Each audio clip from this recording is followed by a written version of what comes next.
அனைவருக்கும் வணக்கம். அன்பு தமிழ் சொந்தங்களே, 2014வது ஆண்டில்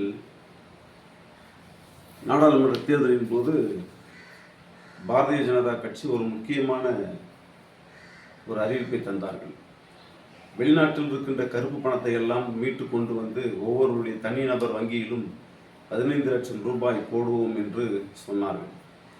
அது குறித்து இப்பொழுது ஒன்றிய அமைச்சராக இருக்கிற அமித்ஷாவிடம் கேட்கிற பொழுது அது வெறும் ஜூம்லா என்று சொன்னார்கள். ஜூம்லா என்பதற்கான இந்தி வார்த்தை எனக்கு தெரியவில்லை. ஆனால் ஒன்று மட்டும் புரிகிறது, இது ஒரு ஏமாற்று வேலை என்று. ஜூம்லா என்று சொல்லி நகர்ந்து போனார்கள். இப்பொழுது தமிழ்நாட்டினுடைய முதலமைச்சர் மாண்புமிகு முத்துவேல் கருணாநிதி ஸ்டாலின் அவர்கள் 3 மாதத்திற்கான மகளிர் உரிமை தொகையும் கோடை காலத்திற்கு சிறப்பு தொகையாக 2000ஐயும் போட்ட மக்களுக்கு தந்தபோது வரிஞ்சு கட்டிக்கிட்டு வரானுங்க. அது எப்படி இது எப்படின்னு. ஆனால் முத்துவேல் கருணாநிதி ஸ்டாலின் அவர்கள் ஜூம்லா என்று சொல்லவில்லை. அதற்கு மாற்றாக தமிழ்நாட்டினுடைய மகளிருக்கு ஆம்லா கொடுத்திருக்கிறார். ஆம்லா என்றால் என்ன? இந்தியில் அதற்கு பெயர் நெல்லிக்கனி என்று பொருள். ஆம்லா கொடுத்திருக்கிறார். அதாவது அந்த வார்த்தையை நாம் பயன்படுத்துகிற பொழுது உள்ளங்கையில் நெல்லிக்கனி என்று ஒரு தமிழ் சொல்லாடல் ஒன்று உண்டு. அதை எதற்காக அதை சொன்னார்கள் என்று சொன்னால், அந்த காலத்தில் இருந்த ஒரு மாபெரிய பேரரசன் அதியமானுக்கு ஒரு அற்புதமான ஒரு நெல்லிக்கனி கிடைத்தது. அந்த நெல்லிக்கனியை நான் உண்டு மகிழ்வதை விட தமிழ் வளர வேண்டும், தமிழை வளர்க்கின்ற அந்த முதுபெரும் பிராட்டி ஔவையாருக்கு கொடுக்க வேண்டும் என்று தனக்கு கிடைத்த அந்த அற்புதமான ஒரு நெல்லிக்கனியை அந்த நம்முடைய ஔவை பிராட்டியாருக்கு கொடுத்து மகிழ்ந்தவன் தான் பேரு அரசன் அதியமான்.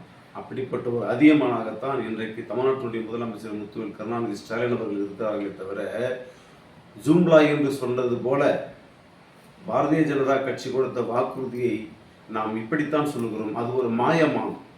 ஆனால் தமிழ்நாட்டு முதலமைச்சர் முத்துவேல் கருணாநிதி ஸ்டாலின் அவர்கள் தமிழ்நாட்டு மக்களுக்கான அதியமான் என்பதை அவர் நிரூபித்து காட்டிருக்கிறார்.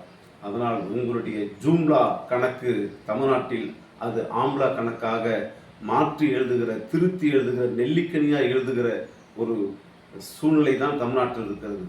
அதைத்தான் ஒரு முட்டாள், தமிழ்நாட்டில் இருக்கிற ஒரு மிகப்பெரிய முட்டாள் ஒரு வார்த்தையை பயன்படுத்தி சமூக வலைதளங்களை பரவி கொண்டிருக்கிறது.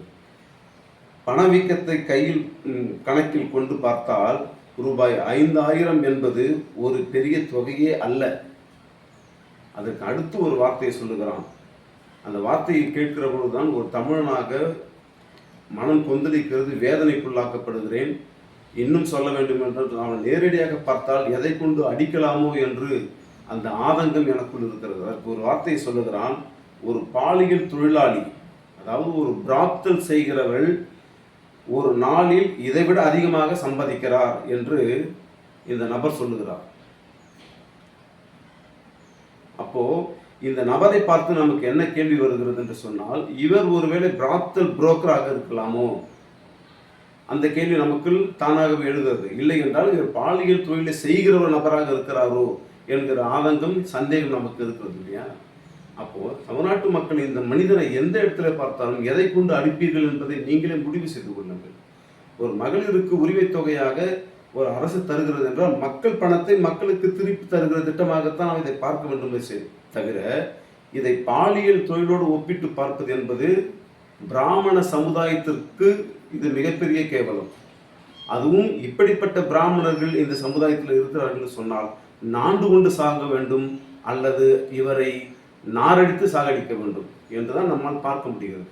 ஆகவே மகளிருக்கான சிறப்பு தொகை, மகளிருக்கான உரிமை தொகை என்பது மக்களுக்கு முதலமைச்சர் ஒரு அரசின் மூலமாக கொடுக்கின்ற பணம். அந்த பணத்தை இப்படி கேடுகட்ட வார்த்தைகளால் கொச்சைப்படுத்தி பேசுவதும் பார்ப்பதும் என்பது அக்கிரமத்தினுடைய உச்சம். RSSனுடைய சித்தாந்தத்தை உள்ளடக்கிய எந்த கைஷாடிகளுக்கும் இப்படிப்பட்ட சிந்தனை தான் வரும் என்பது நம்மால் பார்க்க முடிகிறது. நன்றி.